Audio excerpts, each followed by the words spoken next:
Hello people, Assalamu alaikum. Hope all of you are fine and enjoy your Ramzan routines. So the topic of discussion is true protein test performed in feed mills. बढ़ते हैं हम आज के test की तरफ। सबसे पहले हम देखेंगे कि अपरेटस कौन सा इस्तेमाल हो रहा है। एक स्पैचुला लेंगे, एक वेइंग बैलेंस लेंगे, एक डाइजेशन फ्लास्क लेंगे, वॉल्यूमेट्रिक फ्लास्क लेंगे, कॉनिकल फ्लास्क लेंगे और पिपेट लेंगे एंड ब्यूरेट लेंगे। यह हमारा अपरेटस है। उस प्रोसीजर की तरफ आने से पहले हम देखेंगे कि हम रिएजेंट्स कौन कौन से इस्तेमाल करें, यानी कि सॉल्यूशंस कौन कौन से इस्तेमाल करें।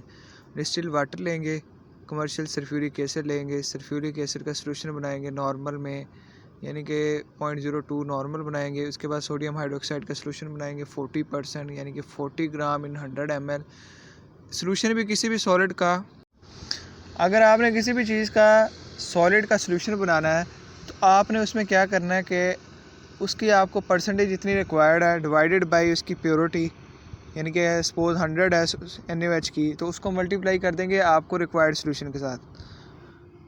नेक्स्ट देखते हैं हम इसका डाइजेशन मिक्सचर है सोडियम सल्फेट एनहाइड्राइड, यानी कि 93 ग्राम हमने सोडियम सल्फेट का लेना है और 7 ग्राम कॉपर सल्फेट का लेना है। उसके बाद बोरिक एसिड का है 2%, यही ऐसे सॉलिड में है 2 डिवाइडेड बाई इसकी purity multiply required solution and add 3 to 7 drops of methyl indicator in it. फिर उसके बाद मिथाइल के ना 1% के कुछ हमने ड्रॉप्स डाल लेने हैं। अब मिथाइल का सॉल्यूशन कैसे बनना है, 20 ml एथेनॉल लेना है, 80 ml हमने डिस्टिल वाटर लेना है और 1% हमने यानी कि मिथाइल का लेना है। उसके बाद प्रोसीजर की तरफ आते हैं।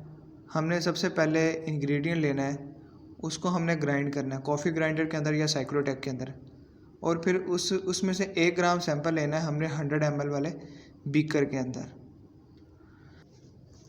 उसके बाद हमने 20 ml 5% TCA यानी कि ट्राईक्लोरो एसिटिक एसिड सोल्यूशन डालना है उसी बीकर के अंदर जिसके अंदर हमने 1 ग्राम सैंपल डाला था। अब TCA का सोल्यूशन हमने कैसे बनाना है, 5% यानी कि 5 डिवाइडेड बाई जो इसकी प्योरिटी है, उसको हम अगर 100 ml सोल्यूशन बनाना है तो उसको 100 के साथ मल्टीप्लाई कर देंगे, तो ये हमारा TCA का 5% सोल्यूशन बन जाएगा। इस तरीके से हमने डाल लेना है। उसके बाद हमने जो बीकर है उसको हॉट एयर अवन के अंदर 90 डिग्री सेंटीग्रेड के ऊपर 15 मिनट के लिए रख देना है।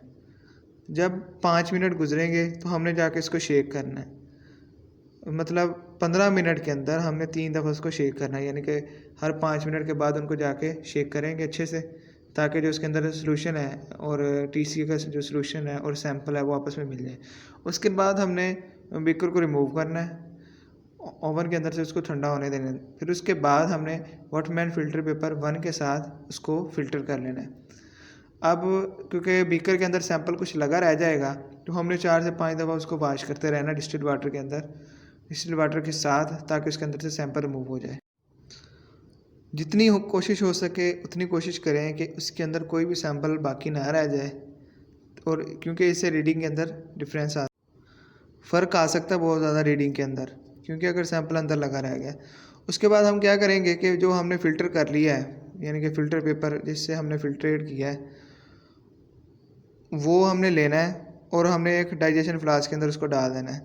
उस डाइजेशन फ्लास्क के अंदर हमने 5 ग्राम डाइजेशन मिक्सचर यानी कि कैटलिस्ट डाल देना है उसी फ्लास्क के अंदर। तो मतलब 5 ग्राम डाइजेशन मिक्सचर हो गया और हमने फ़िल्टर पेपर डाल, और वो फ़िल्टर पेपर जिसके अंदर हमारा सैंपल लगा रह गया यानी कि फ़िल्ट्रेट है वो उसके अंदर डाल देना है, ताकि आगे वाला प्रोसेस हम स्टार्ट कर सकें। उसके बाद हमने 25 से 30 ml उसके अंदर सल्फ्यूरिक एसिड डाल देना है एहतियात के साथ, पिपेट के साथ शक्कर की मदद से शक करना है और केयरफुली फ्लास्क के अंदर डाल देना है।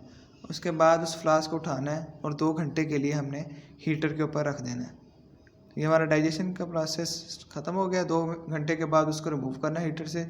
जब हम देखेंगे तो हमें उसके अंदर ना सी ग्रीन कलर नज़र आएगा, तो ये हमारी डाइजेशन कंप्लीट हुई है। उसके बाद जो नेक्स्ट प्रोसेस है वो है डाइल्यूशन का। जब हमारा डाइजेशन फ्लास्क कूल हो जाएगी, ठंडी हो जाएगी, तो हमने उसके अंदर थोड़ा सा डिस्टिल वाटर डाल देना ताकि थोड़ा बहुत वो ठंडा हो जाए, यानी कि जल्दी से हम कोशिश करेंगे कि उसको ठंडा करने की कोशिश करेंगे। उसके बाद हमने एक वॉल्यूमेट्रिक फ्लास्क लेनी है 250 ml वाली। उसके अंदर हमने फ़नल की मदद से जो सैंपल हमारा डाइजेशन फ्लास्क के अंदर था उसको शिफ्ट कर देना वॉल्यूमेट्रिक फ्लास्क के अंदर। ये आप देख सकते हैं तस्वीर के अंदर कि इसके अंदर उसको शिफ्ट कर रहे हैं हम। नेक्स्ट पार्ट में देखते हैं। फिर हमने उसका वॉल्यूम कंप्लीट करना है डिस्टिल वाटर के साथ, यानी कि हमने 250 ml तक ना उसको कर लेना है। उसके बाद डिस्टिलेशन करेंगे जेल डाल अपरेटस के अंदर। Put on the Bunsen burner under the round bottom flask. हमने सबसे पहले क्या करना है, आसान लफ्ज़ों में जो हमारी राउंड बॉटम फ्लास्क है उसके नीचे हम आग लगा दी। उसके बाद हमने उसका शोले को इस तरह हमने एडजस्ट करना है कि उसकी वजह से हमारा जो सैंपल है वो ख़राब ना हो, यानी कि जो हमारा प्रोसेस है जेल डाल अपरेटस के अंदर है ना वो डिस्टर्ब ना हो, उस तरह स्टीम को एडजस्ट कर लेना है। उसके बाद तकरीबन 20 ml तक हम डिस्टिल वाटर डाल देंगे ताकि जो जेल डाल अपरेटस के अंदर उसकी वाशिंग हो सके, कोई पहले वाला हमारा कोई सैंपल लगा ना रह जाए। उसके बाद जो हमारी कलेक्टर वाली जगह है जहाँ से आप कलेक्ट करते हैं सैंपल को या सॉल्यूशन को, उस जगह पर हमें कोई भी बीकर रख देंगे ताकि उधर हम कलेक्ट कर सकें। तो इस तरह हम स्टीम देंगे एक दफ़ा।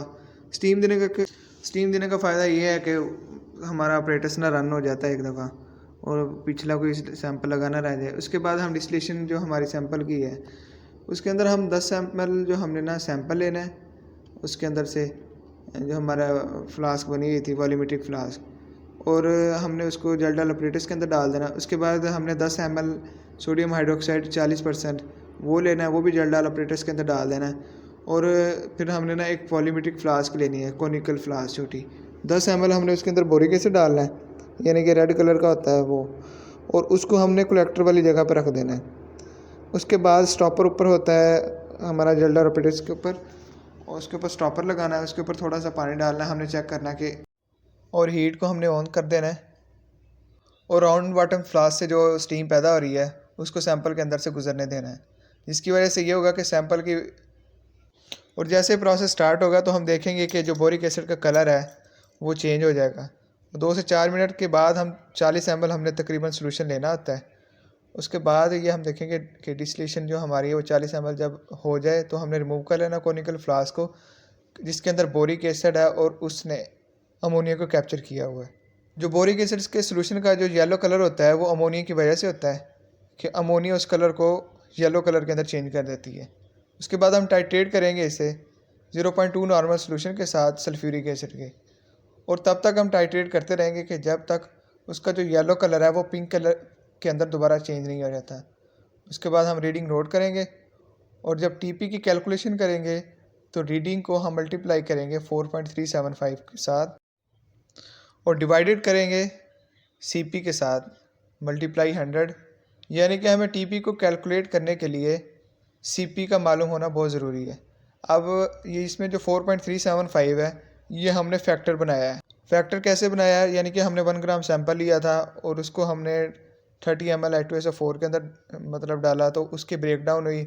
उसके बाद जो 250 ml हम डाइल्यूशन बनाया उसके अंदर उसको सैंपल को ब्रेक डाउन हुई, तो इस तरीके से हम इन द एंड हमारा वो 4.375 बच जाता है, यानी कि reading multiply 4.375 divided by CP multiply 100। तो इस तरीके से हमने हीटर के ऊपर रखा फ्लास्क को जिसके अंदर सैंपल था H2SO4 था, और उसके बाद जब कूल हुआ तो इस तरीके से हम उसका वॉल्यूम को कंप्लीट करेंगे, यानी कि डाइजेशन फ्लास्क से पहले वॉल्यूमेट्रिक फ्लास्क जो 250 ml वाली है उसके अंदर शिफ्ट करेंगे। नेक्स्ट हम इसको वाशिंग देंगे अच्छे से 3 से 4 दफ़ा कि उसके अंदर कोई भी सैंपल जो हमने डाइजेशन के लिए लगाया था वो बाकी ना रह जाए। और उसके बाद जब ये सैंपल शिफ्ट हो जाए तो हमने डिस्टिल वाटर के साथ उसके वॉल्यूम को 250 ml कर देना है। उसके बाद बंसर बर्नर को हमने ऑन करना है राउंड बॉटम फ्लास्क के नीचे, और पहली दफ़ा हम वाशिंग देंगे ताकि अगर उसके अंदर कोई सैंपल लगा रह गया है जेल डाल अपरेटस के अंदर, एक तो ये होगा कि सैंपल को हम वाश करने के लिए, दूसरा ये है कि जो हमारा ऑपरेटस है वो इस तरीके से रन हो जाएगा। तो इस तरह स्टीम पास होगी, और हमने जो कलेक्टर पॉइंट है उसके नीचे कोई भी बीकर रख देना या कॉनिकल फ्लास्क रख देनी है। अब जिसकी हमने डिस्टिलेशन करनी है उसके अंदर से पिपेट की मदद से और शक्कर की मदद से हमने 10 ml सोल्यूशन लेना है पहले एक दफ़ा पिपेट को वाश कर लेना है, फिर 10 ml सोल्यूशन लेके जेल डाल अपरेटस के अंदर डालना है।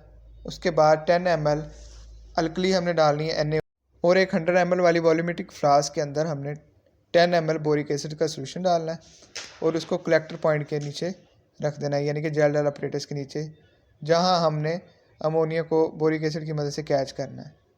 तो इस तरह ये हमारा प्रोसेस कंटिन्यू होता रहेगा।